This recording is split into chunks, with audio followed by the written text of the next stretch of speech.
আসসালামু আলাইকুম, Nishat blog channel থেকে আরেকটি নতুন ব্লগ ভিডিও নিয়ে এলাম। এর আগের ভিডিওতে আমি বলেছি আমরা বালাসীঘাট হয়ে জামালপুরে গিয়েছি, ওখানে গিয়ে এক আত্মীয়র বাসায় ছিলাম। এখন ওখান থেকে আমরা ময়মনসিংহের উদ্দেশ্যে রওনা হয়ে এখন আমরা ময়মনসিংহ শহরের দিকে যাচ্ছি।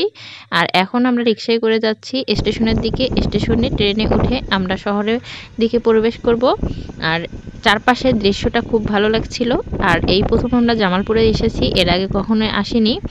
আর আমার হাজব্যান্ড আমাকে নিয়ে এসেছে, কারণ এবার তাদের ট্রেনিং সেন্টারটাতেই তাদের পুরো একটা করে রুম পেয়েছে, যার কারণে আমাকে নিয়ে যাচ্ছে। আর ওখানে যাওয়ার পর আসলে খুব ভালো লেগেছিল। আর এই যে রাস্তাঘাটগুলো দেখুন কতটা সুন্দর, পরিপাটি করে গোছানো, এবং হচ্ছে রাস্তাটা পুরো পাকা, ভালোই লাগছিল রাস্তাগুলো দিয়ে যেতে। আর জামালপুরটা আসলেই নদী এলাকা, তারপরও বেশ ভালো লাগছিল চারপাশগুলো।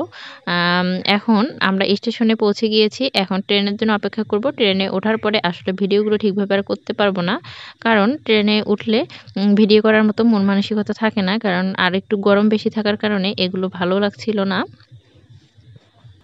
যাই হোক, ট্রেনে ওঠার পর আমরা রুমে এসে আমাদের জন্য যে রুমটা বরাদ্দ হয়েছে সেই রুমে চলে এসেছি। রুমগুলো দেখতে কিন্তু বেশ সুন্দর ছিল, দেখতেই পাচ্ছেন। এই যে ঢুকেই আমরা প্রথমে যারা দুইটা করে বেড আছে, তারা এই রুমগুলোতে 4 জন করে থাকবে আর কি।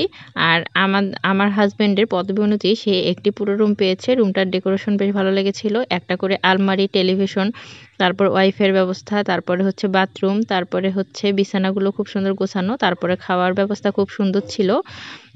আমরা যাওয়ার পরে রাতে আমরা খেয়েছিলাম হচ্ছে খাসির মাংস, তারপরে হচ্ছে মুরগির মাংস, তারপরে আমরা খেয়েছি ইলিশ মাছ। অনেক খাবার ভালো ব্যবস্থা ছিল। এর ফাঁকে আমার হাজব্যান্ড একটু ভিডিও করে নিয়েছিল, যেহেতু ওই ট্রেনিং সেন্টারের ভেতরে ভিডিও আমার ঢোকা সম্ভব না, আমি রুমেই ছিলাম। সে ভেতরে একটু ভিডিও করে নিয়েছিল। তাদের এখানে বিভিন্ন অনুষ্ঠান টাইপেরও কিছু কিছু হয়েছিল, তো সে এসে বলল খুব ভালো নাকি তার লেগেছিল। তারপর ট্রেনিং শেষে বিকালবেলা সবাই রুমে চলে আসে রেস্ট নেওয়ার জন্য। তারপরে কিন্তু তারা ছেলে মেয়ে সবাই মিলে ক্রিকেট খেলার আয়োজন করেছিল, দেখতে বেশ ভালো লেগেছে। আর সন্ধ্যার পরে একটু একটু গানের আয়োজনও করা হয়েছিল। এক ভাই এখানে গান পরিবেশন করে দেখিয়েছে, তার গানগুলো বেশ ভালো লাগছিল। আসলে এভাবে আড্ডাটা বেশ জমিয়ে ফেলেছিল তারা, মোটামুটি ভালোই লেগেছে দেখতে। আর আমি হচ্ছে বোরিং ফিল করিনি, কারণ অনেক মেয়ে-কলিগও তারা এসেছিল ট্রেনিংয়ে, যার কারণে অতটা খারাপও লাগেনি। সব মিলে কিন্তু দেখতেই পাচ্ছেন ভিডিওটা আমরা মোটামুটি ছোট ছোট আকারে ধারণ করে নিয়েছিলাম। তারপরে এই গানের অনুষ্ঠান শেষ হওয়ার পর তারপর খেলাধুলার অনুষ্ঠান শেষ হলো। এখানে ছেলে মেয়ে উভয় মিলে ক্রিকেট খেলছে, দেখতেই পাচ্ছেন। খুব মজা পেয়েছি আমি। যদিও বা আমার হচ্ছে বোরিং ফিল হচ্ছিল মাঝখানে, একঘেয়েমি বসে থাকা, কিন্তু এরপরে যখন এই বিনোদন অনুষ্ঠানগুলো শুরু হয়েছিল তখন খুব ভালো লেগেছিল। দেখুন কেমন হচ্ছে মেয়ে মানুষও খেলছে, আর এগুলো দেখে আমি বেশি মজা পেয়েছিলাম।